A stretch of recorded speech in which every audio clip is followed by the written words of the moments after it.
इस वक्त मैं जिन्ना हॉस्पिटल में हूँ और मेरे पीछे जो है जिन्ना हॉस्पिटल की इमरजेंसी वार्ड है, और उसके साथ ही इमरजेंसी वार्ड के साथ ही जिन्ना हॉस्पिटल की इंतजामिया ने हीट स्ट्रोक वार्ड बनाया है। मैं कुछ टाइम पहले जब यहाँ पहुंचा और मैंने उस हीट स्ट्रोक वार्ड का विजिट किया, तो मुझे कोई 2 दर्जन से जायद वहाँ पे लोग वहाँ पे लाए गए थे, जिनको मैंने देखा।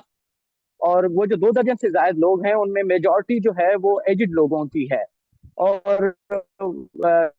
जब मैंने डॉक्टर साहब से, वो जहाँ जो इंचार्ज डॉक्टर साहिबा थी, उनसे बात की, तो उन्होंने मुझे बताया कि ये वो लोग हैं जो बाहर काम करते हैं, जो खुले आसमान में काम कर रहे हैं। और गुज़िश्ता 5 दिनों से इन पेशेंट्स का यहाँ पे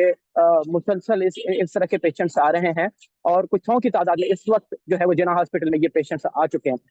इस वक्त जो है, यानी मैं जो अब आपको फिगर बता रहा हूँ वो कल के फिगर है, आज के वो फिगर नहीं है। कल तक 35 अफराद जिन्ना हॉस्पिटल्स, सिविल हॉस्पिटल्स और जो दीगर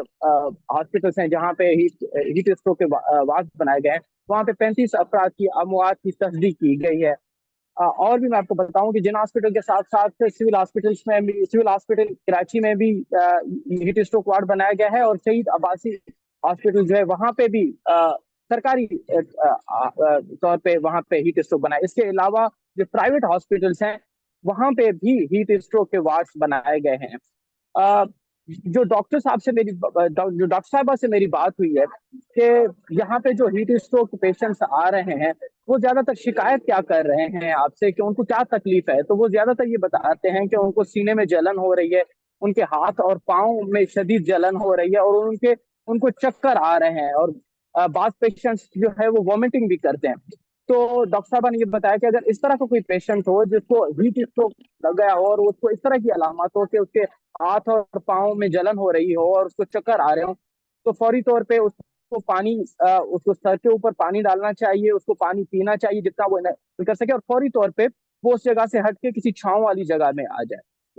पिछली मरतबा हमने देखा था 2015 में, जो कराची में जो हीट वेव आई थी, उसमें 100 की तादाद में इंसानी जिंदगी अजल का शिकार बन गई थी, और उसका बड़ा सबब ये था कि उस वक्त की इंतजामिया ने इस तरह के इकदाम नहीं लिए थे। लोगों को पता नहीं था कि जब आपको हीट स्ट्रोक लग जाता है तो आपको उसका इलाज कैसे किया जा सकता है, आपको उससे महफूज कैसे किया जा सकता है। तो उसके बाद ये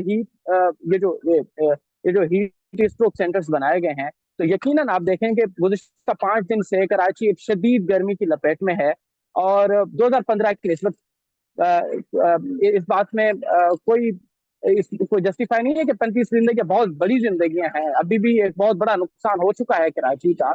और पूरे पाकिस्तान का। लेकिन 2015 की निस्बत इस मरतबा कम अज कम जो है हुकूमत हमें तहरुक में नजर आ रही है, और इंसानी जिंदगियां को बचाने की कोशिश की जा रही है।